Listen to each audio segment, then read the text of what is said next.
Welcome to Lore Legends, a subset of lore episodes that explore the strange tales we whisper in the dark, even if they can't always be proven by the history books. So if you're ready, let's begin.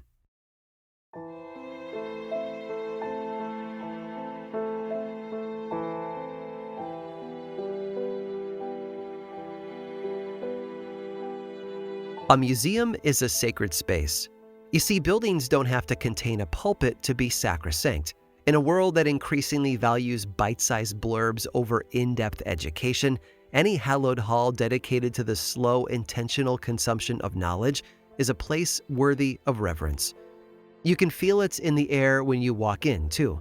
Something about a museum is just still, as if the entire building knows what treasure it holds and knows that it's worthy of respect. And in an environment like that, every exhibit label is a divine text, every whispered exclamation a shout of praise, every quiet question a prayer. On the morning of May 3rd of 1941, the World Museum in Liverpool, England was filled with that same reverent hush. Visitors wandered through vast halls full of ancient artifacts and animal bones. Every step they took beneath that vaulted ceiling brought them closer to the altar of knowledge.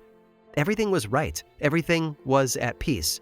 But this would be the museum's last peaceful day for years to come. That night, German pilots flew over Liverpool. Their bombs hit a nearby building, and all too quickly the flames from that explosion reached the World Museum. Within minutes, the entire place was destroyed. The before and after pictures are hard to look at. That once sacred space was absolutely devastated. It can be surprisingly simple to burn down any haven, be it a museum, a church, or a life. All it takes is a bomb, or bad news from a doctor, or the betrayal of a friend. Outside forces can come in at any moment and shatter the peace. But when it comes to sacred spaces, the most interesting disruptor by far is something that you'd never expect to be there at all. Ghosts. I'm Aaron Mahnke, and this is Lore Legends.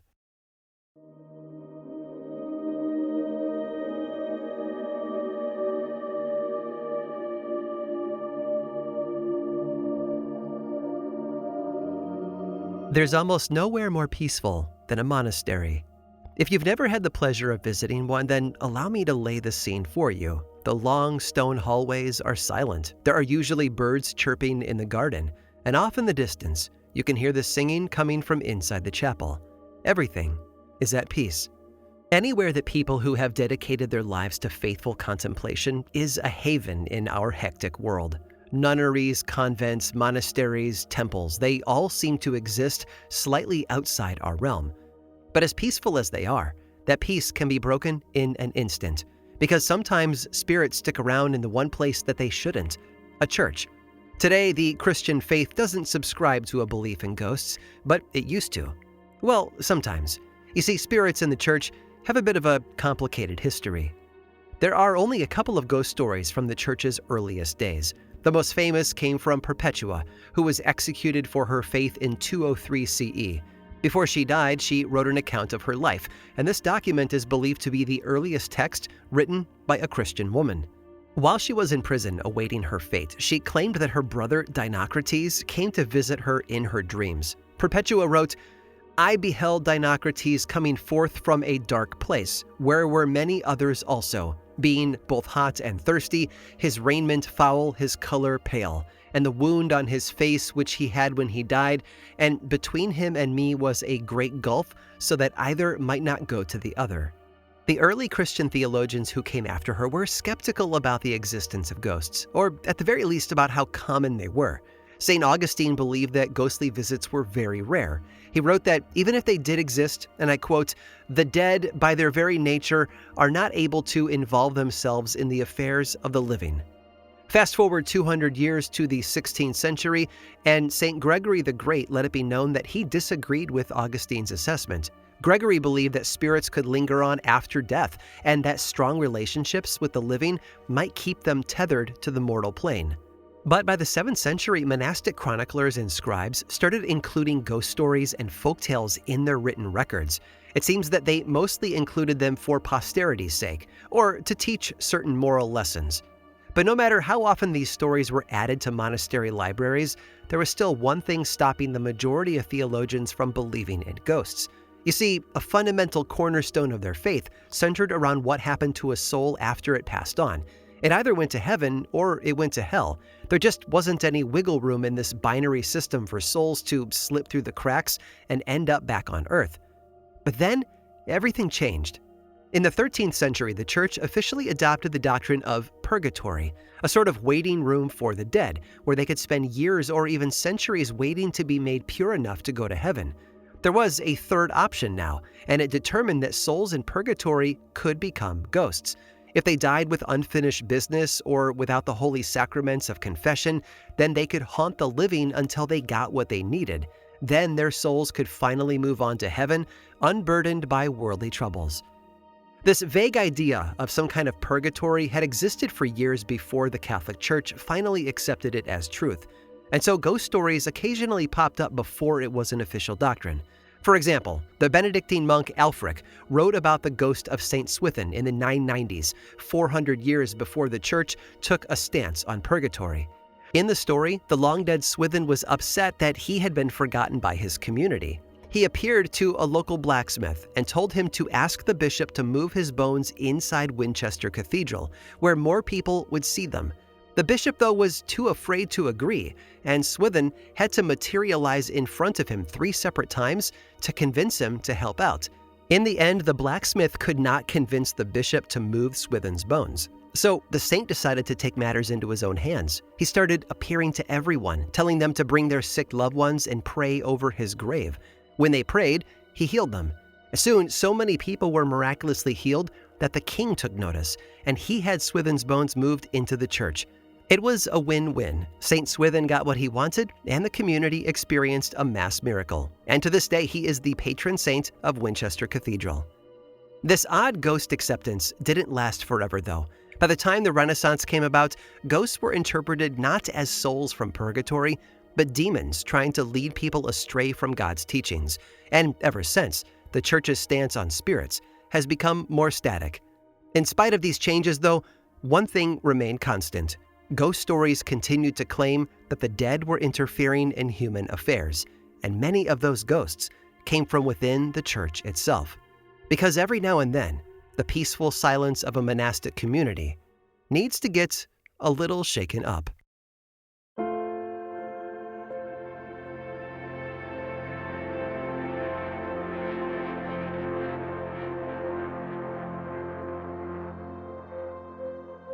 It was 10 o'clock in the morning, and Sister Mercedes Michael still hadn't come back from her walk. Her absence was noticeable. Sister Michael was a cafeteria worker at Pennsylvania's Providence Heights Alpha School, and it was getting dangerously close to lunchtime. But the day continued on, and she never made it to the school kitchens. Sister Michael's disappearance is one that has haunted the school's students for decades, and I mean that quite literally. Her demise has become a campus ghost story. The Sisters of Divine Providence established an order in Allegheny County, Pennsylvania back in 1876. Then, in 1926, the nuns opened the Alpha School on their 40-acre campus, dedicating themselves to educating the youth of rural Pennsylvania. Today, the students there still tell the story of Sister Michael. The most popular version of the legend claims that a blind nun went for a late-night walk across the campus. Somehow, though, she slipped and fell into a pond, and she never emerged from the water.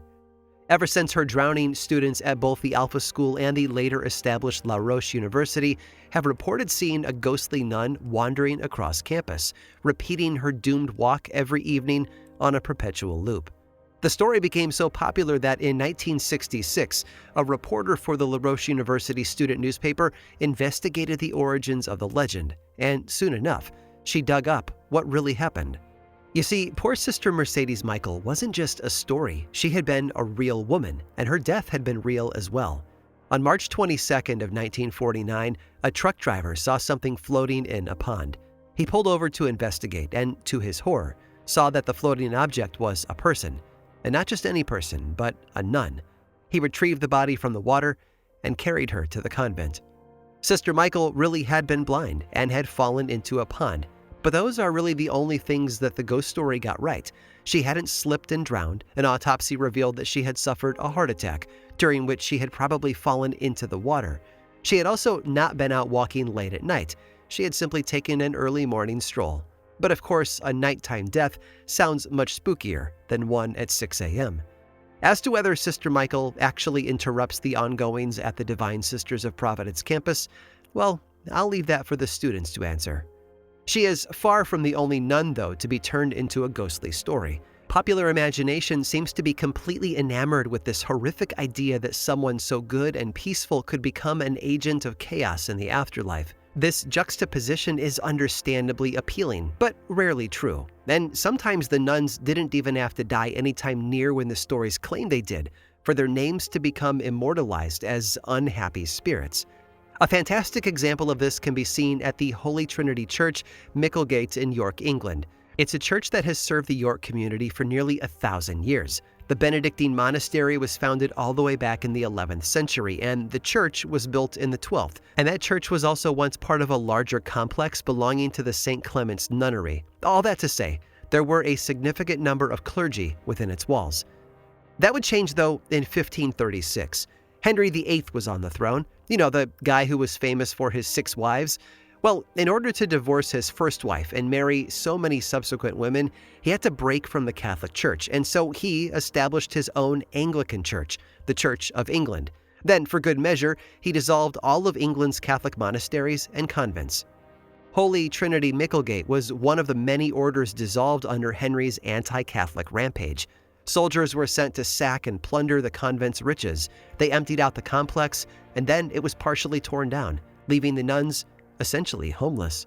But legend claims that one nun stood up to the soldiers.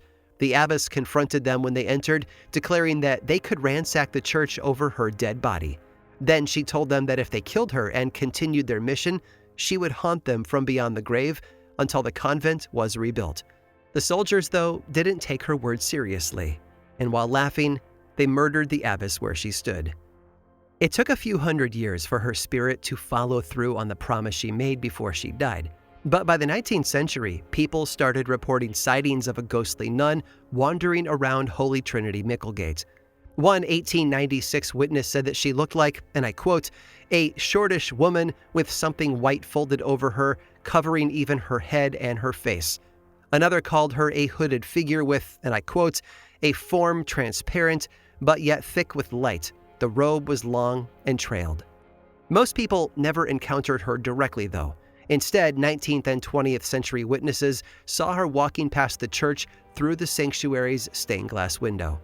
If they had run into her, though, I'd imagine that they would learn that she was not the abbess they thought she was, because the abbess of the story did not die when the monastery was dissolved. That's right, the entire tale about her death was a lie. The final abbess of Holy Trinity Micklegate was named Isabel Ward, and Henry VIII's soldiers did not cut her down. Instead, she was allowed to live out the rest of her life in a little house, enjoying a quiet retirement. If there truly is a restless ghost at Holy Trinity, it is not her. And look, I know how compelling it can be to dream up tragic tales that cast clergy in the starring roles. After all, it makes for a great story when we can give someone so pure such a devastating fate. But it's also important to separate fact from fiction when you romanticize their lives and their deaths. We shouldn't twist them into something they weren't, not even in the afterlife. But if you do know of any ghosts haunting your local church, try to go beyond the urban legends and uncover the real story behind the spirit, because the truth just might shock you.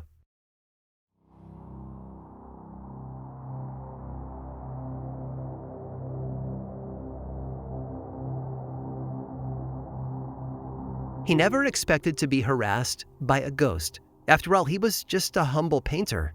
Born in Croatia in 1889, Maxo Vanka's artistic talents showed promise from a very young age. He attended the Royal Academy in Brussels, and by the age of 25, he won the prestigious Medal of King Albert for his art. But no matter how high he rose in the creative world, he never forgot his roots. Vanka was Croatian through and through, and he cared more about interacting with the poor laborers of his nation than embracing high society. And because of that, he was well loved by the Croatian villages that he frequented. In fact, some villagers began to believe that he was a saint after a flock of butterflies congregated in his beard. Touched by God or not, this actually seems to be a theme in Vanka's life. His classmates at art school actually called him Inri, after the letters that are carved into crucifixes. Apparently, Vanka's bearded appearance resembled that of Christ. Funnily enough, Vanka would one day find himself to be the central figure in a church, just not as the Son of God. But first, he would have to travel to America.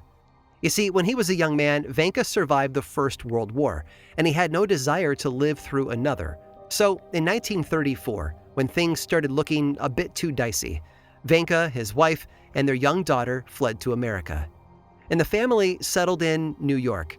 But he was an artist who needed to make ends meet, and sometimes he had to travel to sell his work, which is why in 1935, he took an art job in Pittsburgh. And that's where he met Father Albert Zagar. Father Zagar was the priest of the St. Nicholas Church, which had been established so that Croatian immigrants could worship in their own language. Forced to leave everything that they had ever known behind, these people found a special kind of home within this church community that they could never have had otherwise. St. Nicholas was a pillar of the local Pittsburgh Croatian community, and Father Zagar was at the center of it all. Once the artist and priest met, the two men got on like a house on fire. And so it's unsurprising that when Father Zagar decided to add murals to the church's interior a couple of years later, he called on Vanka to do the job. And Vanka, eager to donate his time to his fellow countrymen, readily accepted. In 1937, Vanka painted 11 murals within the span of 2 months. The subject matter of each painting revolved around immigrant laborers, and based on what we know about him, I think it's safe to say that this was a passion project for him. He promised to get the job done in 2 months, which, passion project or no, was an overly ambitious commitment. To make the deadline, he pushed himself harder than he probably should have. Vanka started pulling 14 to 16-hour days, painting into the early hours of the morning every single day. Several of the murals were on the ceiling, too, so Vanka worked many of those long hours while balancing on top of scaffolding. And after everyone went to bed, he worked through the night, his only light coming from the small lamp that he kept on the scaffolding with him.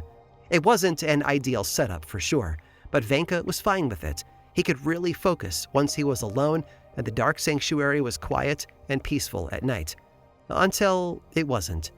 Only a few days after he started painting, the organ suddenly bellowed, shattering the calm evening. It startled Vanka, but he brushed it off. Something could have just fallen onto the keys, after all. 4 days later, though, Vanka's late night was once again interrupted, this time by a hooded figure. The man, clad all in black, was walking down between the pew aisles, gesturing with his hands. Vanka assumed that it was just Father Zagar, and he returned back to work.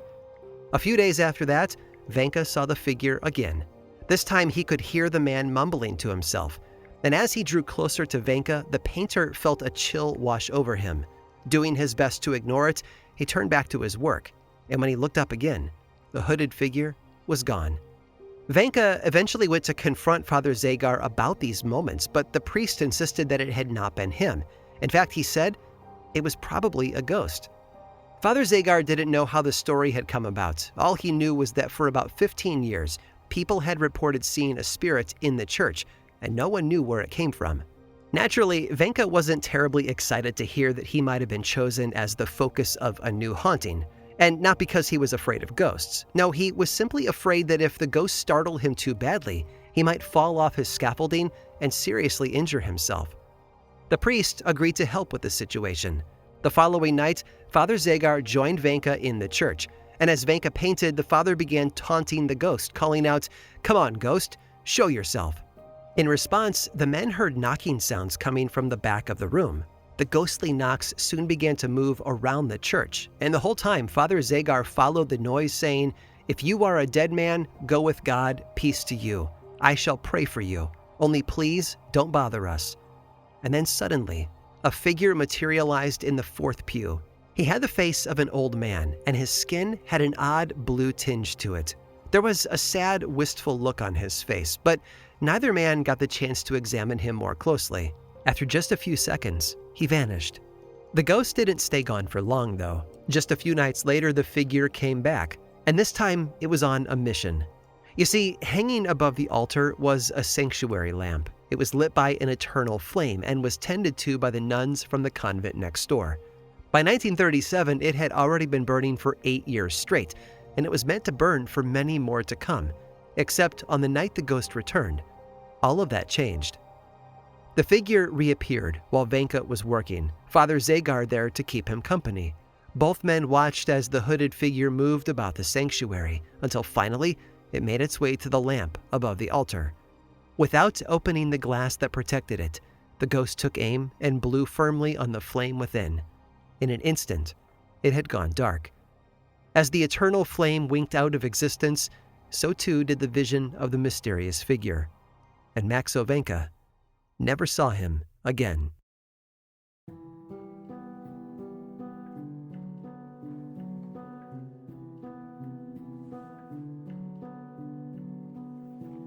There are certain spaces in our world that we expect to be absent of conflict. We cling to them as a place of refuge, or reassurance, or peace. It's something humans have been doing for a very long time, and there's no sign of that notion fading away. Just think back on the news coverage that blanketed the world when Notre Dame Cathedral caught fire a few years ago. Yes, some of the fear and grief was due to such an ancient structure being touched by destruction, but another side of it all was the invasion of tranquility by something chaotic. Maxo Vahnke didn't experience anything that tragic in his church that night, but in the moment I imagine it was no less frightening. And sure, he could easily write off the whole event as a hallucination resulting from too many paint fumes and too little sleep. But even if you believe in ghosts, the story presents a lot of questions. Why would the spirit aim for the lamp? And why then, at that moment, after 15 years of harmlessly wandering around the church? We may never know the answers to those questions, but we do know that the people who worship there were used to overcoming hardship. They were an immigrant community who had been forced to leave everything behind and start afresh. They had learned to be strong in the face of danger, to be brave when the odds looked bad. Yes, a lamp can be relit, whether or not it was designed to be eternal. But the flame of hope? That's a lot harder for evil to blow out.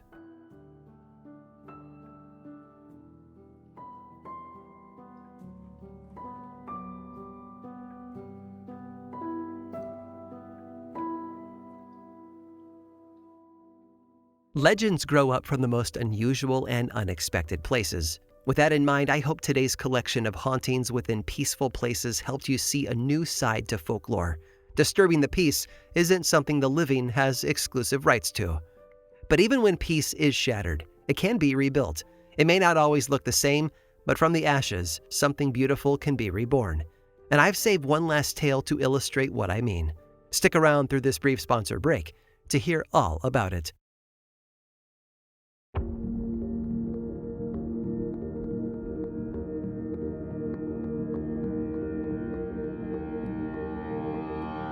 The monks had strayed from their vows. Of course, this didn't apply to all the monks in the entire world, just those who resided at the convent of St. Joseph. It had been established for the Catholic order of the Barefoot Carmelites in Barcelona back in 1586, and it stood proudly there for 249 years. But that was a long time to maintain a life of piety. Over the years, according to the legend, the monks had grown lax in their devotion. After all, the Barefoot Carmelites were supposed to prioritize prayer, contemplation, and simplicity. Unfortunately for them, Barcelona was a colorful place, and their convent stood on one of the main streets. The city was full of worldly distractions, and gradually, the monks gave in to them. They say that their strict routines just didn't appeal to them anymore. Over time, the monks stopped acknowledging holy days and even stopped praying to their patron saint, Our Lady of Carmen. One young man at St. Joseph, though, was still just as dedicated to his divine calling as the others in his order should have been. Appalled by the unholy pursuits of his brothers, he went to the prior in 1835 to report their behavior. The prior, though, didn't care, so the young monk was left to worry about his brother's souls alone. He wouldn't fret for long, though. On the night of July 15th, the eve of Our Lady of Carmen, in fact, the monks of St. Joseph all received a message. They were all awakened in the middle of the night to an eerie sound, which only got louder as they left their beds and approached the church. And when they opened the doors, they were greeted by a terrifying sight. It was a choir of skeletal monks. The dead filled the sanctuary, singing what has been described as unholy hymns that sounded like music not of this earth. Some stories say that they looked like walking cadavers in various states of decay. Others, though, claim that they were just skeletons with no flesh left on their bones. And these revenants were singing to the living monks, some say as a warning, others as a curse. None of the monks, though, were brave enough to interrupt the bone-chilling concert. They just stood there, frightened beyond belief, as the choir wrapped up its show. And then, cautiously, the living monks lit candles and led the ghostly choir to the cemetery, where their caskets were all wide open waiting for them. And one by one, the dead monks stepped back into their graves, and then the night was, once again, silent. Now, there are two versions of what happened next. One story says that when the monks returned to the church later to investigate, they found the cold, dead body of the young monk who had reported them to the prior. Another version, though, claims that he didn't actually die, that he was, instead, the only survivor of the upcoming bloodbath. Because whether the ghostly choir was a warning or a curse, the outcome was the same.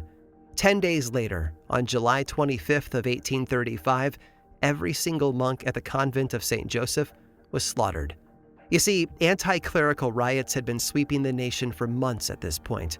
Furious at the Catholic Church's religious orders for their role in suppressing certain political movements, the people of Spain exploded in 1834. For the next year, they ransacked churches, monasteries, and nunneries, killing any clergy they encountered, including the monks of St. Joseph. The only alleged survivor was that single devout monk, but his name was not part of the official records. Rather than standing as solid proof, he exists now as just a legend, and perhaps as a lesson in piety and devotion. The convent of St. Joseph was never rebuilt. Instead, the land was absorbed into a nearby market known today as La Boqueria, one that dates back to the 13th century. After the riots, though, the city decided to bring that market inside the city walls, and it was moved right on top of the site where the convent had been. And you can still visit La Boqueria today, although if you do, go in July.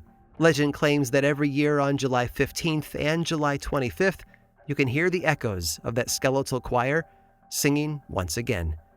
And maybe, if you close your eyes and focus on their voices, you'll find peace in a place that was once destroyed.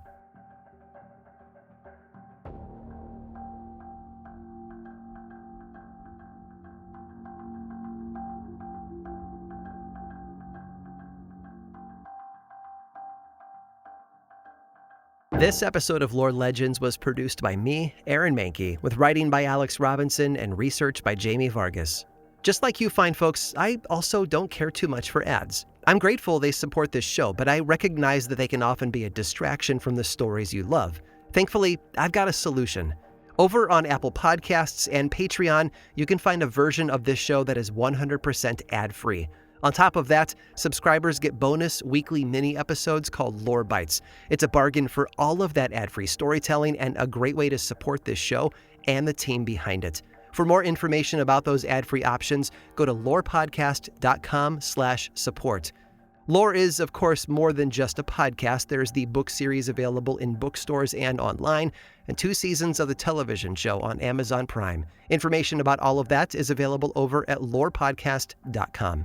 And you can also follow this show on Threads, Instagram, Facebook, and YouTube. Just search for Lore Podcast, all one word, and then click that follow button. And when you do, say hi. I like it when people say hi. And as always, thanks for listening.